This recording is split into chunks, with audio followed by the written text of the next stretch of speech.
Assalamualaikum warahmatullahi wabarakatuh.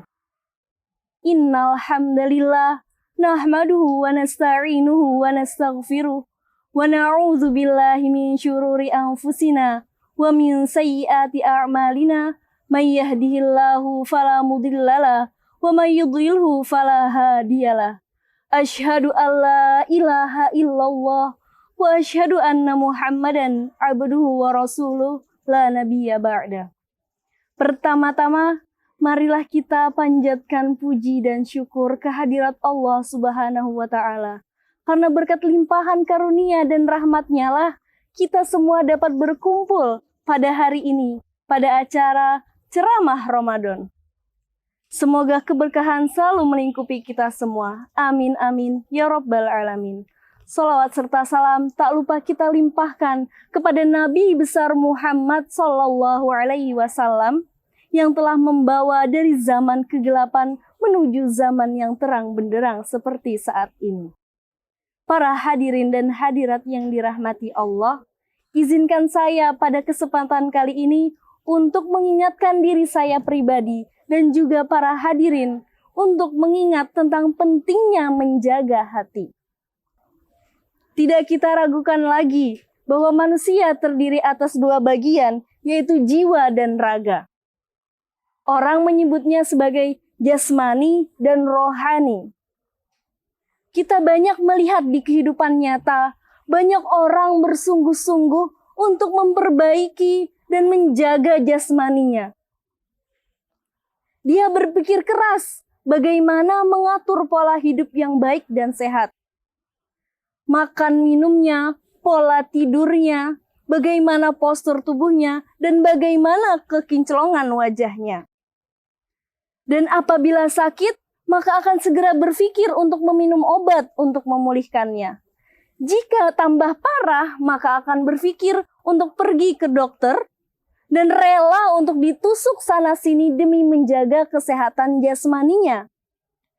Dan tak sedikit pula dari perusahaan-perusahaan besar yang menjamin kesehatan pegawainya, memberikan tunjangan kesehatan, memberikan medical check-up sekian bulan sekali gratis, memberikan tunjangan pemeriksaan jantung, pemeriksaan gula, kolesterol, asam urat, dan ini itu yang demikian digencarkan. Pertanyaannya adalah, apakah sudah sebesar itu jugakah kita memerhatikan rohani kita? Sudah sebesar itukah kita memerhatikan ruh kita? Sudah sebesar itukah kita memerhatikan kolbun kita? Jika belum, maka hendaklah kita sama-sama meningkatkan perhatian itu. Karena ketika kita meninggal dunia, kita akan menghadapi kehidupan yang kekal abadi, yaitu akhirat. Di akhirat Allah tidak mempertanggungjawabkan bagaimana kesehatan jasmani kita. Tetapi Allah berfirman di dalam surah Asy-Syura ayat 88 dan 89. A'udzu billahi minasyaitonir rajim. Bismillahirrahmanirrahim.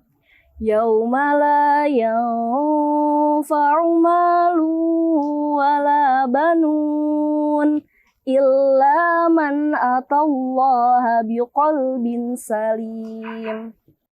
Yang artinya, pada hari kiamat tidak bergunalah tumpukan harta benda, tidak bergunalah anak keturunan, tetapi barang siapa yang datang menjumpai Allah dengan kolbun yang salim, dengan jiwa yang bersih dan rohani yang jernih.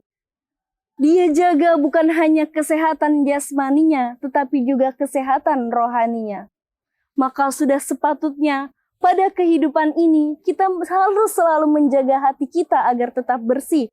Karena bisa saja lisan kita berdusta, tetapi hati kita tidak akan pernah bisa berdusta. Bisa saja kita hari ini tersenyum di hadapan orang lain, tetapi hati kita tersimpan berbagai penyakit hati, iri, dengki, dan lain sebagainya. Tentu kita pernah mendengar sebuah kalimat bahwa dalamnya lautan bisa kita selami, namun dalamnya hati seseorang tidak akan pernah ada yang tahu kecuali dirinya sendiri dan Allah Subhanahu wa Ta'ala. Karena itulah, hati ini adalah dunia yang abstrak, unik, sukar dibaca, mengalami pasang surut, dan harus dijaga setiap hari. Karena begitu banyak pada zaman sekarang, manusia yang cerdas tetapi akan hina ketika memiliki hati yang sakit. Hadirin dan hadirat yang dirahmati Allah. Ada sebuah hadis dari An-Nu'man bin Bashir radhiyallahu anhuma, Nabi SAW bersabda, "Ala wa inna fil jasadi mudghatan, idza salahat salahal jasadu kullu, wa idza fasadat fasadal jasadu kullu, ala wahyal qalbu." Ingatlah bahwa di dalam jasad ada segumpal daging. Jika ia baik, maka baik pula seluruh jasadnya. Jika ia rusak, maka rusak pula seluruh jasadnya. Ketahuilah bahwa ia adalah hati atau jantung. Hadis riwayat Bukhari nomor 52 dan Muslim nomor 1599. Hadirin dan hadirat yang dirahmati Allah, hati kita ini ibaratkan sebuah danau. Sedangkan mata, hidung, mulut, lidah, telinga, pikiran dan perasaan kita ibaratkan sungai-sungai yang mengaliri danau tersebut. Seperti yang kita tahu, sungai itu awalnya adalah air yang bersih dan jernih. Hingga akhirnya sungai itu melewati beberapa tempat. Jika tempat itu terdapat kotoran, maka air sungai yang tadinya bersih menjadi kotor. Namun jika tempat yang dilaluinya adalah bersih, maka air sungai itu akan tetap bersih. Nah, jika air yang kotor itu terus-menerus mengalir dan sampai kepada danau atau hati kita itu sendiri, maka hati kita akan menjadi kotor.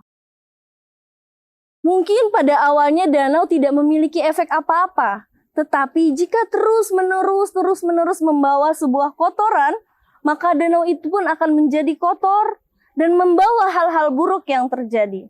Rusaknya ekosistem, hilangnya nilai estetika danau, hingga bau busuk yang menyengat. Dan jika tidak ditangani, dibiarkan begitu saja, maka akan terjadi kerusakan lingkungan seperti banjir, hilangnya mata pencaharian, pencemaran air tanah, hingga resiko keracunan. Berbahaya bukan? Maka dari itulah, dari sekarang kita sama-sama mengingat kembali seberapa penting menjaga hati. Bila kita sebagai manusia sering melihat hal-hal yang tidak pantas setiap hari, maka bisa rusaklah hati kita. Jika kita sebagai manusia sering mendengar hal-hal yang tidak diperbolehkan, maka bisa rusaklah hati kita. Jika kita sebagai manusia suka berpikir yang negatif, jorok, kotor, maka bisa rusaklah hati kita.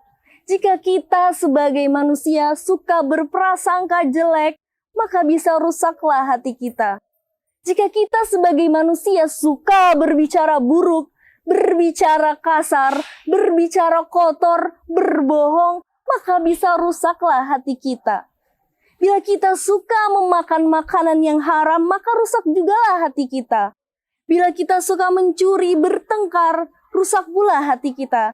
Bila hati rusak, maka rusaklah ia menjadi manusia. Mudah berbohong, mudah bertengkar, mudah mencuri, mudah berkata kasar, mudah suuzon, mudah berbuat kejahatan dan berbuat zalim. Bila sudah begitu, rusaklah silaturahminya, rusaklah masa depannya, rusaklah kehidupannya. Karena keberadaannya menyusahkan orang lain, maka akan rusak pula lingkungan hidupnya. Inilah pentingnya menjaga hati. Pentingnya kita untuk tidak mengotori hati kita sendiri. Karena hati yang akan membimbing kita kepada kehidupan yang sesungguhnya. Menjaga hati ada 5 caranya. Yang pertama, baca Al-Quran dan maknanya. Yang kedua, dirikanlah sholat malam. Yang ketiga, perbanyaklah puasa. Yang keempat, berkumpullah dengan orang-orang yang soleh. Dan yang kelima, perbanyak zikir.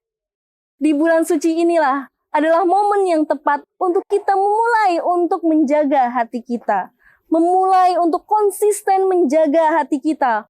Kurangi perilaku hedon dengan memperbanyak amal. Mengurangi tidur dengan memperbanyak membaca Al-Quran. Mengurangi berkumpul dengan hal-hal yang tidak bermanfaat dengan berkumpul di majelis-majelis ilmu. Mengurangi komentar kasar, nyinyir, julid, ataupun suuzon dengan memperbanyak zikir.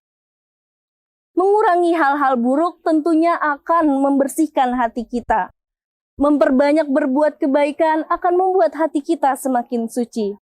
Semoga di bulan Ramadan ini kita bisa memulai atau lebih konsisten lagi untuk menjaga hati kita. Karena di bulan inilah 5 perkara yang saya sebutkan tadi bisa banyak kita lakukan dibanding bulan-bulan yang lainnya. Marilah kita bersama-sama berlomba-lomba dalam kebaikan. Ya muqallibal qulub, tsabbis qulubana ala ta'atik. Ya Allah yang membolak-balikkan hati, teguhkanlah hati kami di atas ketaatan. Wallahul muwafiq. Wassalamualaikum warahmatullahi wabarakatuh.